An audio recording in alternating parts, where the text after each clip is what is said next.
안녕하세요. 세령라디오 DJ를 맡은 이 목사입니다.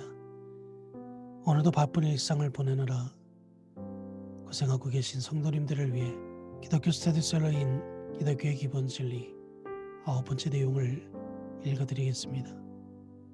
자, 볼륨 적당히 높여주시고 이제 시작합니다. 비용 계산.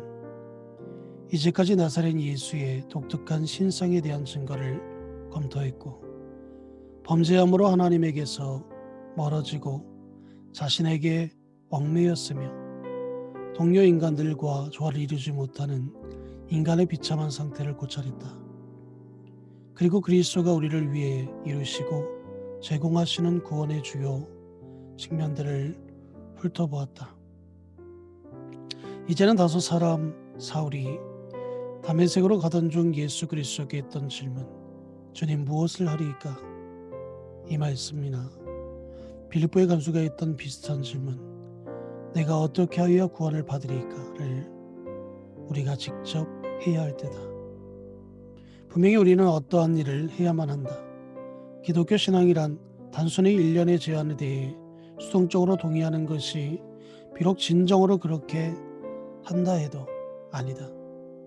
우리는 그리스도의 신성과 구원을 믿고 죄인으로서 우리가 그의 구원이 절실하게 필요함을 인정할지도 모른다. 그러나 이렇게 한다고 해서 그리스도인이 되는 것은 아니다.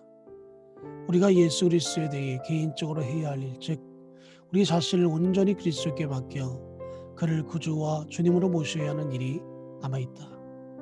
이것에 대한 구체적인 설명은 다음 장에서 다루기로 하고 이 장에서는 그 의미를 살펴보기로 하자. 예수님은 결코 숨김없이 자신을 따르는 데는 주는 것과 요구하는 것이 있음을 밝히셨다. 실제로 주는 것이 값없이 제공되는 것과 마찬가지로 요구하는 것도 전치였다. 예수님은 인류에게 구원을 주신 반면 복종을 요구하셨다. 그는 무분별하게 제자가 되겠다고 나선 자들에게 어떤 격려도 하지 않으셨다. 또한 구하는 자에게는 어떠한 부담도 주시지 않으셨다. 또 그의 무책임한 광신자들을 빈손으로 돌려보내셨다. 누가복음에는 자발적으로나 권유를 받아 주님을 따라오려고 온 세상 사람들 가운데 한 사람도 주님의 시험을 통과하지 못했다고 기록하고 있다. 어떤 젊은 가난도 도덕적이며 진지하고 미래적인 삶을 얻지 못하고 자기 부채를 쌓은 채, 자기 부를 채운 채 근심하여 돌아갔다. 오늘에는 허다한 무리가 함께 예수님을 따랐다. 어쩌면 그들은 주님에 대한 충성을 표하는 슬로건을 외치고 또 자신의 충성을 인상적으로 나타내 보이기 위해서였을 수도 있다. 그러나 그들의 마음을 독파하신 그리스도는 그들의 충성이 얼마나 피상적인가를 알고 계셨다는 사실이다. 그래서 가던 길을 멈추고 그들에게 전곡을 찌르는 질문 형식의 예화를 들려주셨다. 누가복음 14장 28절에서 30절 말씀이다. 너희 중에 누가 망대를 세우고자 할진대 자기의 가진 것이 준공하기까지에 족할는지 먼저 앉아 그 비용을 계산하지 아니하겠느냐. 그렇게 아니하여 그 기초만 쌓고 능히 이루지 못하면 보는 자가 다 비웃어 이르되 이 사람이 공사를 시작하고 능히 이루지 못하였다 하리라. 기독교의 세계는 반쯤 짓다가 버려둔 망대의 파편들, 즉 건축을 시작했다가 완성하지 못한 폐허들로 덮여있다. 매년 수천 명의 사람들이 그리스도를 따를 때 치러야 할 비용을 계산해 보지도 않은 채 따르겠다고 나선다.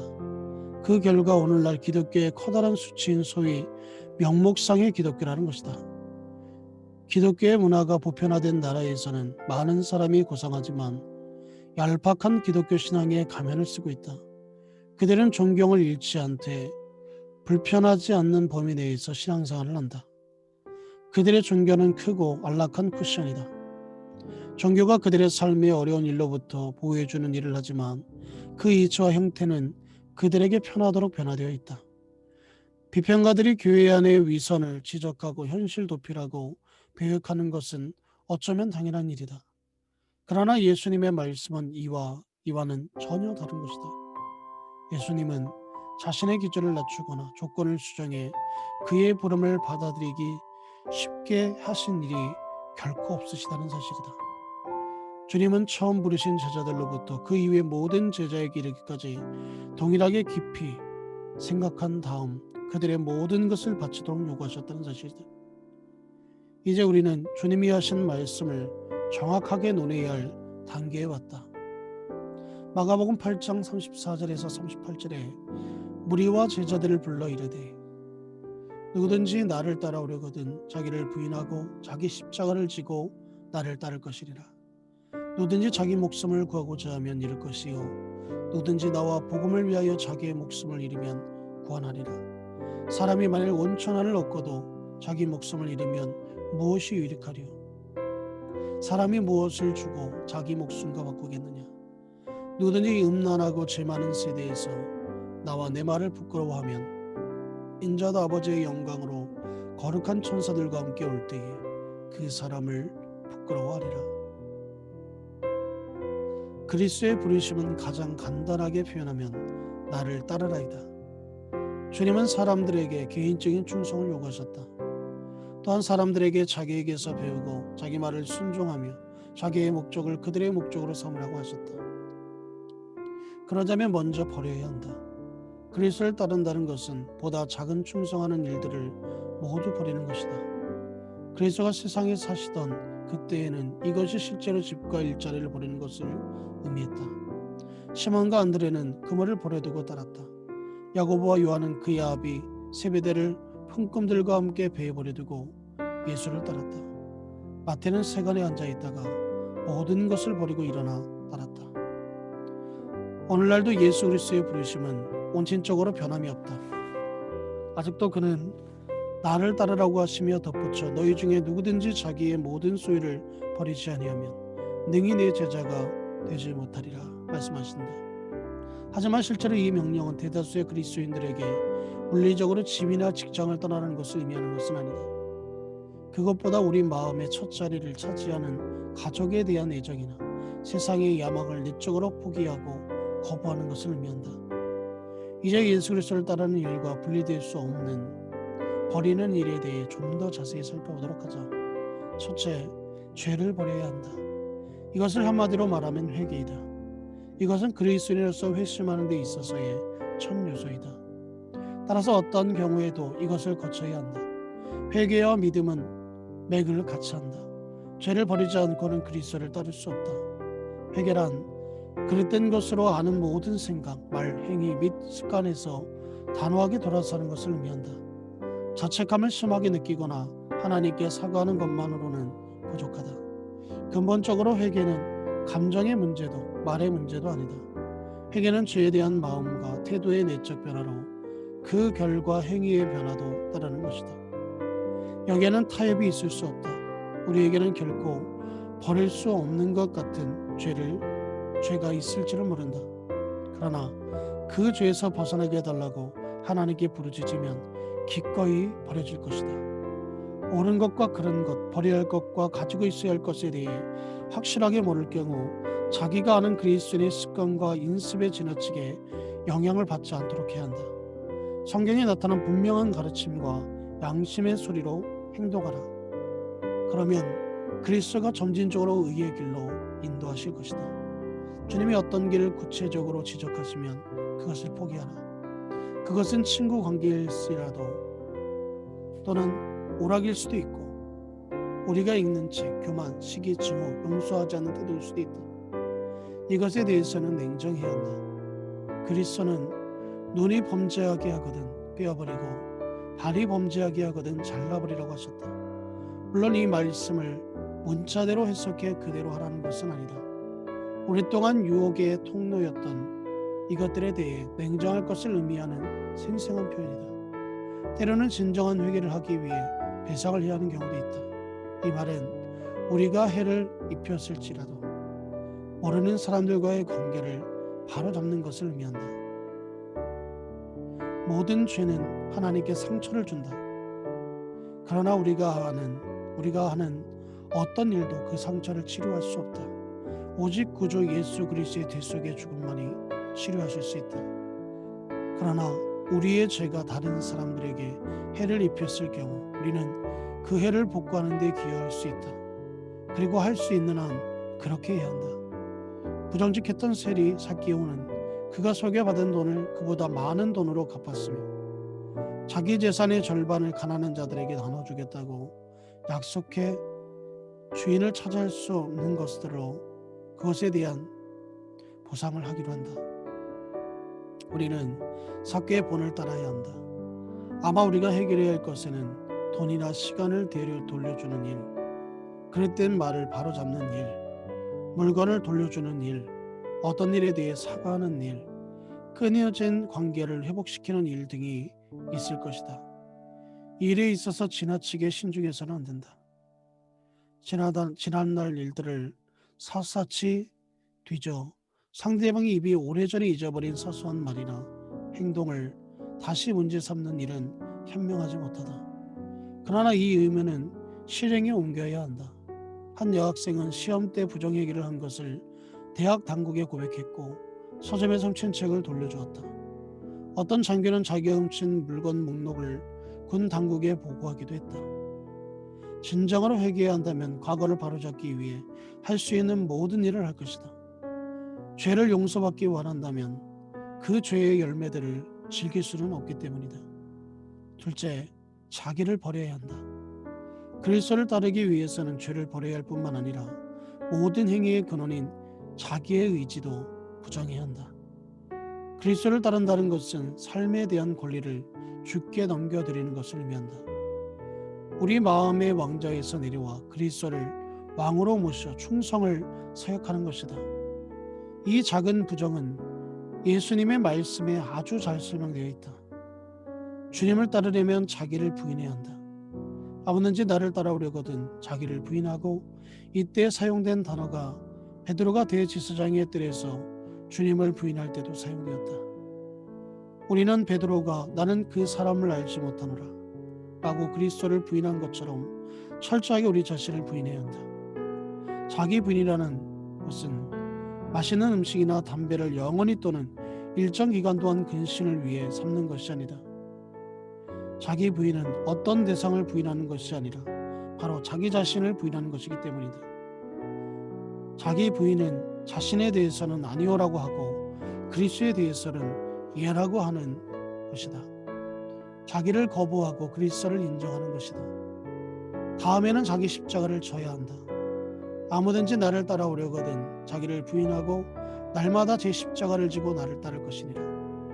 우리가 팔레스타인 지방에 살고 있다면 십자가를 지고 가는 사람들을 볼 때 즉시 그가 가장 중한 죄를 짓고 형벌을 받기 위해 끌려가고 있음을 알아차릴 것이다.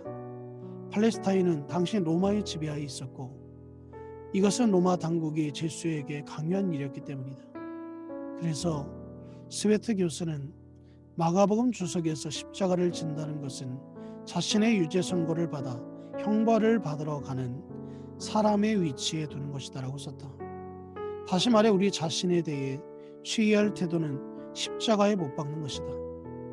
바울은 이와 동일한 비유를 사용했다.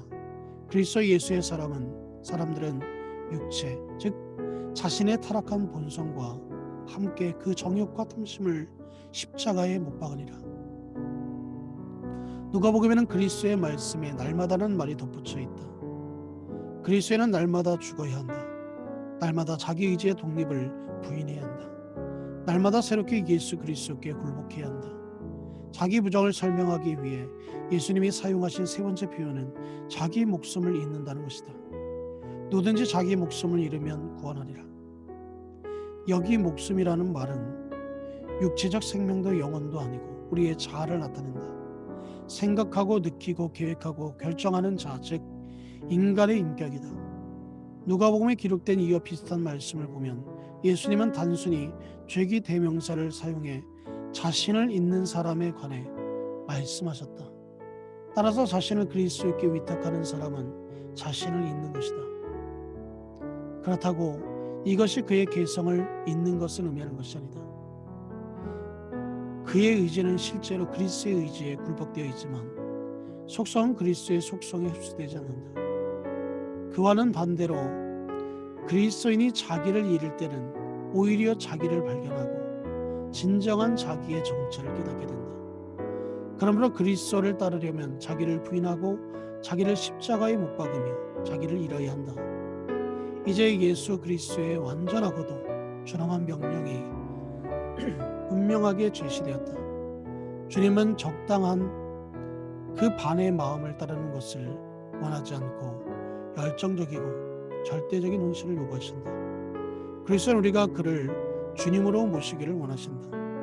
그리스도의 절대적 주님 되심에 대한 도전을 받아들이지 않고도 그리스도의 구원을 향유할 수 있는, 그것을 할 수 있다는 이상한 사상이 오늘날 일부 사람들에게 퍼져 있다. 그런 모순적 관념은 신약에서 찾아볼 수 없다. 예수님은 주님이시다는 그리스도의 신조로 처음부터 알려진 문구이다. 로마 제국의 시민들에게 시전은 주님이다라고 말하도록 강요하던 시대에는 예수님은 주님이시다라는 말은 위험한 발언이었다. 그러나 그리스도인들은 두려워 물러서지 않았다. 그들은 시저에게 제일의 충성을 맹세할 수 없었다. 그것은 이미 그들의 황제인 예수님에게 충성을 바쳤기 때문이다. 하나님의 아들인 예수님을 모든 주권과 권세보다 높이시고 모든 신부보다 뛰어나게 하셨다. 그리하여 모든 그룹을 예수님의 이름에 꿇게 하시고 모든 입으로 예수 그리스도를 주이라 신원하게 하셨다. 그리스도를 주로 삼는다는 것은 모든 공적 및 사적 삶을 그리스도의 지배하에 두는 것을 의미한다. 여기에는 우리의 직업도 포함된다. 하나님은 모든 사람의 삶을 향해 목적을 가지고 계신다. 우리는 그것을 찾아 실행해야 한다. 하나님의 계획은 우리의 부모의 계획이나 우리 자신의 계획과는 다를 수 있다. 현명한 그리스도인이라면 무모하거나 성급한 일을 하지 않을 것이다. 그는 하나님이 원하시는 일을 이미 시작했거나 준비 중일 수 있고 혹은 그것을 안 할 수도 있다. 그리스도가 우리의 주님이라면 반드시 마음을 열어 변화할 수 있도록 준비해야 한다. 분명한 사실은 하나님이 모든 그리스도인을 사역 즉 그리스도를 위해 다른 사람의 종이 되어 섬기는 일로 부르셨다는 것이다. 그리스도인이라면 더 이상 자신을 위해 살 수 없다. 하지만 이 사역이 어떠한 형태인지는 불확실하다. 교회에서 인수를 받고 섬기는 사역일 수도 있고 국내나 국외에는 전임 선교 사역을 하는 것일 수도 있다. 그러나 헌신한 모든 그리스도인이 이런 부르심을 받는다고 생각하면 큰 오산이다. 기독교 사역과 맞먹을 만큼 중요한 일들이 많다. 예를 들어 대부분의 여자들은 아내나 어머니나 가정주부로 부르심을 받는데 이것도 엄밀히 말하면 그런 의미에서 말하면 기독교 사역이라고 할 수 있다. 그리스도와 그 가정, 사회를 섬기기 때문이다. 따라서 일하는 사람이 사람을 섬기는 가운데 하나님의 일을 기여하고 있다고 여기는 모든 종류의 일, 의학, 연구, 법률, 교육, 사회사업, 공무원, 공업체, 사업, 상업 등 이 모든 것이 하나님의 사역이다.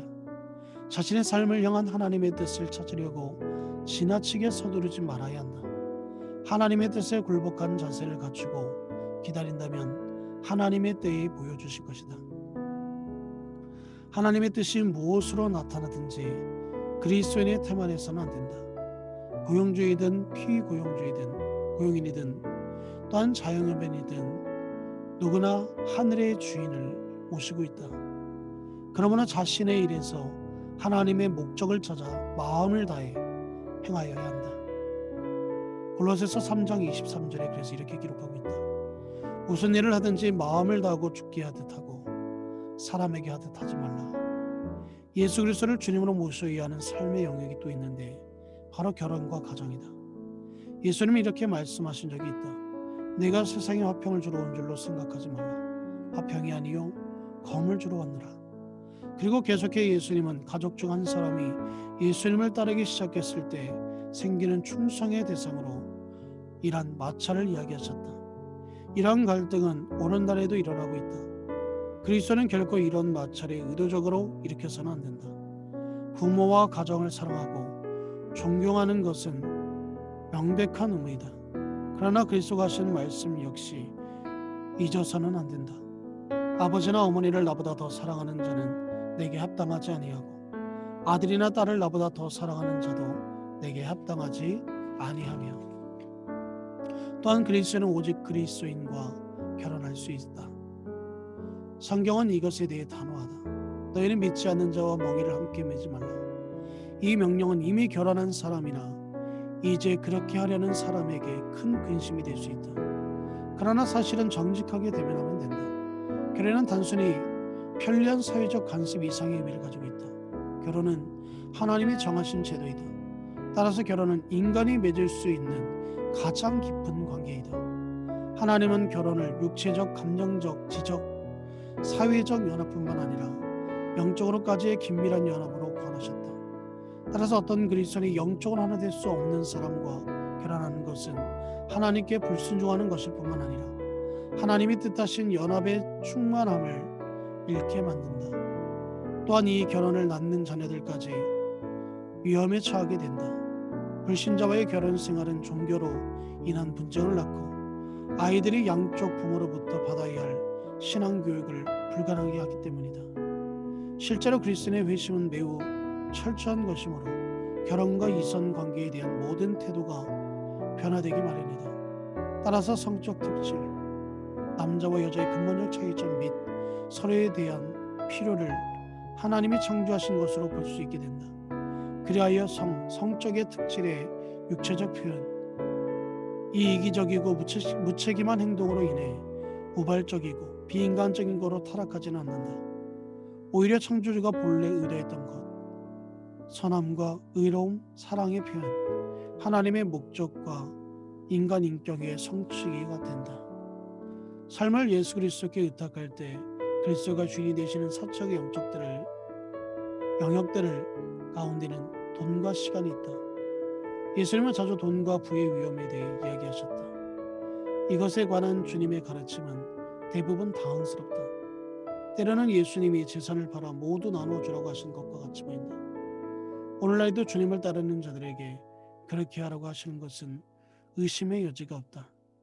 이 명령이 대부분의 사람에게 요구하는 것은 문자 그대로 재산을 버리라는 것이 아니라 마음의 애착을 버리라는 것이다. 신약 성경은 소유 자체를 죄라고 하지 않는다. 분명히 그리스도가 의미하는 것은 우리가 가족관계보다 그리스도를 위해 두어야 하는 것처럼 물질적 부에서도 그리스도를 위해 두라는 것이다.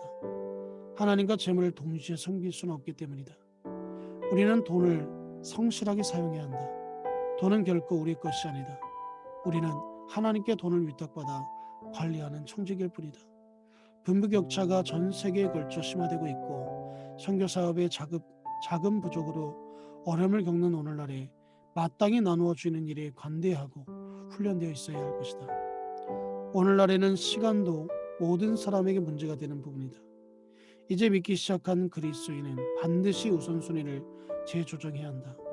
학생이라면 공부하는 일이 우선순위의 앞부분을 차지할 것이다. 그리스도는 근면하고 정직한 사람을 알려줘야 한다. 그러나 새로운 일에도 시간을 들여야 한다. 아무리 바쁜 일정이라도 시간을 쪼개 기도와 성경 읽기를 해야 하며 일요일은 예배와 안식을 위해 제정된 주님의 날로 떼어둬야 하고 교회 지역사회를 위한 봉사에도 시간을 들여야 한다. 죄와 자기를 버리고 그리스도를 따르려면 이 모든 일이 뒤따라야 한다. 우리는 개인적으로 그리스도를 따르라는 명령뿐만 아니라 공적으로 그리스도를 시인하라는 명령도 받았다. 자신을 은밀하게 부인해야 한다 해도 공개적으로 그리스도를 부인한다면 충분하지 못하다. 주님은 이렇게 말씀하셨다. 먼저 마가복음 8장 38절에 누구든지 음란하고 죄 많은 세대에서 나와 내 말을 부끄러워하면 인자도 아버지의 영광으로 거룩한 천사들과 함께 올 때에 그 사람을 부끄러워하리라. 마태복음 10장 32절에서 33절에 누구든지 사람 앞에서 나를 시인하면 나도 하늘에 계신 내 아버지 앞에서 그를 시인할 것이요 누구든지 사람 앞에서 나를 부인하면 나도 하늘에 계신 내 아버지 앞에서 그를 부인하리라. 예수님이 부끄러워하지 말라고 말씀하셨다는 사실은 우리가 부끄러워하게 될 가능성이 있음을 알고 계셨다는 말이 된다. 또 이 음란하고 죄많은 세대에서라고 하신 말씀은 우리가 주님을 부끄러워하게 되는 이유도 알고 계셨음을 보여준다. 예수님은 교회가 세상에서 소수인의 운동이 될 것을 미리 알고 계셨음이 분명하다. 특히 그 소수가 인기가 없고 또 당신이 저절로 마음이 끌리지 않을 경우 다수를 저버리고 소수편에 서면 용기가 필요한 것도 알고 계셨다. 그러나 그리스도를 공개적으로 시인한다는 것을 회피해서는 안 된다. 바울은 공개적 시인이 구원의 조건이라고 선포한다. 사람이 마음으로 믿어 의에 이르고 입으로 시인하여 구원에 이르니라. 어쩌면 바울 사도도 세례에 관해 말하고 있었을지도 모른다. 회심한 사람이 전에 세례받은 적이 없다면 반드시 세례받아야 한다. 그것은 한편으로 물을 통해 내적으로 깨끗하게 되고 그리스도 안에서 새 생명을 얻었다는 가시적표와 확증을 얻는 것이고, 다른 한편으로 예수 그리스도를 구주와 주님으로 신뢰한다는 것을 공적으로 시인하는 것이기도 하다. 하지만 그리스도인의 공개적 시인은 세례로 끝나지 않는다. 그리스도인은 자원하여 가족과 친구들에게 자신이 그리스도임을 알려야 한다. 특히 삶을 통해 알리는 것이 중요하다. 그렇게 하면 머지않아 말로 증거할 수 있는 기회가 올 것이다. 이때는 정직하고 겸손하면서도 그 사람의 사생활을 침범하지 않도록 지혜롭게 증거해야 한다. 또한 그리스도인은 교회에 출석해야 하고 학교나 직장 내 다른 그리스도인과 교제해야 한다. 도전받았을 때는 자신이 그리스도인으로 살기로 했다는 사실을 두려워하지 말고 신뢰하며 기도와 본과 간증을 통해 친구들을 그리스도께로 인도하기 시작해야 한다. 예수님의 요구는 힘든 것이다. 그러나 반드시 그것을 하게 하는 이유도 주신다. 주님의 요구에 전적으로 굴복할 것은 신중히 고려하려면 강력한 요인이 필요하다. 첫 번째 요인은 자기 자신이다. 많은 사람이 예수 그리스도에게 의탁하면 손해를 보게 될 것이라는 두려움을 마음 깊숙한 곳에 가지고 있다. 그들은 예수님이 세상에 오신 것이 우리를 생명을 얻게 하고 더 풍성하게 얻게 하려는 것이므로 우리를 가난하게 하려는 것이 아니라 부유하게 하고 완전한 자유를 주는 것이라는 사실을 잊고 있는 것이다. 물론 그리스도께서 그리스도께 굴복할 때 손해를 보는 것이 있기는 하다. 앞에서 우리는 죄와 자기 중심성을 버려야 한다는 것을 살펴보았다. 또한 일부 친구들을 잃을 수도 있다. 그러나 주님을 의지할 때 얻는 풍성하고 만족스러운 보상은 있는 것보다 훨씬 크다. 그리스도의 가르침과 그리스도의 경험은 놀랄 만큼 역설적이다. 만일 그리스도를 따르기 위해 자기를 잃으면 실제로는 자신을 얻는다. 진정한 자기 부인은 진정한 자기 발견이다. 자신을 위해 사는 것은 어리석은 짓이요 자살행위다. 하나님과 다른 사람을 위해 사는 것이 지혜요 생명이다. 그리스도와 다른 사람들을 섬기기 위해 기꺼이 자기를 잃을 때에 비로소 자기를 발견하게 된다. 이 진리를 강조하기 위해 예수님은 온 천하의 개인의 목숨을 대비시켰다. 그런 다음에 이익과 손해에 대한 상거래적 질문을 하셨다. 그는 만일 온 천하를 얻고 자신을 잃는다면 무슨 이익이 있겠는가 하고 물으셨다. 또 자신의 유익이라는 가장 낮은 차원에서 볼 때에도 그리스도를 따르면 자신을 얻는 데 반해 자신을 붙들고 그리스도를 따르기를 거부할 때, 그때는 물질적 이익을 얻는다 해도 결국은 자신의 목숨을 잃고 영원한 복을 상실하기 때문이다. 왜 그런가? 첫째로 우리는 온 천하를 얻으려 해도 얻을 수 없으며, 둘째로 혹시 얻는다 해도 순간일 것이고, 셋째로 얻어 소유하는 동안에도 만족이 없기 때문이다. 사람이 무엇을 주고 자기 목숨을 바꾸겠느냐? 목숨과 교환할 수 있을 만큼 귀한 것은 없다. 물론 그리스도인이 되는 데는 손해가 있을 수 있다. 그러나 그리스도인이 되지 않는데 따르는 손해는 더 크다. 바로 자기 목숨을 잃는 것이기 때문이다. 두 번째 유의는 다른 사람들이다. 우리는 얻는 것을 위해뿐만 아니라 줄 수 있는 것을 위해서도 그리스도께 복종해야 한다.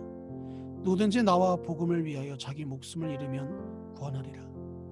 복음을 위하여라는 말은 다른 사람에게 복음을 전파하기 위하여라는 말이다. 앞에서 그리스도나 그의 말씀을 부끄러워해서는 안 된다고 했다. 이제 우리는 그리스도를 자랑스럽게 여기고 그의 좋은 소식을 다른 사람들에게 전하고 싶어 해야 한다. 우리 대부분은 혼란의 세상의 가슴 아픈 비극 때문에 고통당하고 있다. 자신이 살아남을 수 있을지도 의심스러울 정도이다. 평범한 시민들은 종종 자신의 복잡한 정치 분쟁에 가엾은 희생자 또는 현대사회라는 기계에 이름 없는 부속품에 지나치 않음을 느끼고 있다. 그러나 그리스도에는 이런 무력감에 굴복하지 않아도 된다. 그리스도가 자신을 따르는 자들은 세상의 소금과 세상의 빛이라고 하셨기 때문이다. 저장하기 전에는 소금을 치는 것은 주로 소극적 목적, 부패 방지를 위한 것이다. 따라서 그리스도인은 도덕 기준이 유지되게 하고 여러에 영향을 주며 올바른 법 제도를 확립하도록 도움을 주어 사회가 타락하지 않도록 해야 한다. 또한 그리스도인은 세상의 빛으로서 자신의 빛을 비춰야 한다. 그리스도인은 예수 그리스도 안에서 평화와 사랑의 비밀, 인간관계의 비밀, 사람을 변화시키는 비밀을 발견했다. 그러므로 이 비밀을 다른 사람들과 나눠야 한다. 어떤 사람에게든 세상의 필요를 채워줄 수 있는 가장 좋은 길은 그리스도의 삶을 살며 그리스도의 가정을 꾸미고 예수 그리스도의 복음의 빛을 발하는 것이다. 가장 큰 유의는 예수 그리스도이다. 누구든지 나와 복음을 위하여 자기 목숨을 잃으면 구원하리라. 특히 어려운 일을 요청받았을 때 요청하는 사람이 누군가에 따라 크게 좌우된다. 우리에 대해 정당한 권리를 가지고 있는 사람이나 우리가 은혜를 입는 사람이라면 기꺼이 동의할 것이다. 그리스도의 호소가 그토록 감동적이고 설득력 있는 이유가 바로 이 때문이다. 그리스도는 그리스도를 위하여 자신을 부인하고 그를 따르라고 요구하신다. 그가 자기 부인을 십자가를 지는 것으로 묘사하신 이유는 바로 여기에 있다. 그는 주신 것만큼 요구하신다. 그는 십자가를 지셨으므로 십자가를 요구하신다. 우리가 얻을 수 있는 것이나 줄 수 있는 것만에 위해 그리스도를 따를 것이 아니라 무엇보다도 그가 주신 것 때문에 그리스도를 따라야 한다. 그리스도는 자신을 주셨다. 그것이 우리에게 많은 것을 요구하는가? 그러나 그리스도는 더 많은 것이 요구되었다. 그리스도는 세상에 오실 때 아버지의 영광과 천국의 특권, 우수한 천사들의 예배를 버리셔야 했다. 그는 자신을 낮추어 인간의 형체를 입으시고 마구간에 태어나 구유에 누우셨다. 또한 목수의 하셨고 투박한 어부들이나 신구가 되셨으며 비천한 십자가에서 죽어 세상 죄를 담당하셨다. 오직 그리스도의 십자가를 볼 때에만 자기를 부인하고 그리스도를 따르게 된다. 우리의 작은 십자가는 그리스도의 십자가에 비하면 무색할 정도다.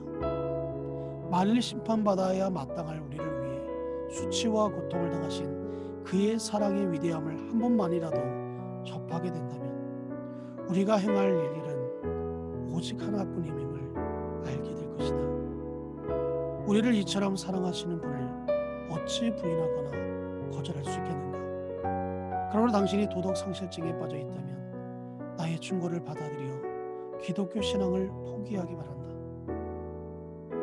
당신이 쉽게 자기 멋대로 삶을 살고 싶다면 할 수 있는 한 그리스도인이 되지 말라. 그러나 당신이 하나님이 주신 본성에 진정으로 부합되는 자아 발견을 하는 삶을 원한다면, 그리스도와 옆 사람을 섬기는 특권이 있는 모험의 삶을 원한다면, 당신을 위해 죽으신 분에 대해 느끼기 시작한 놀라운 감사를 표현할 수 있는 삶을 원한다면, 그때는 지체하지 말고 당신의 삶을 주님이요 구주이신 예수 그리스도께 넘겨드리기를 바란다. 이것으로 이 목사가 추천하고 대신 읽어주는 재능라디오 9번째 시간을 마치겠습니다. 매주 목요일 오전 11시에 다시 만나 뵙겠습니다. 감사합니다.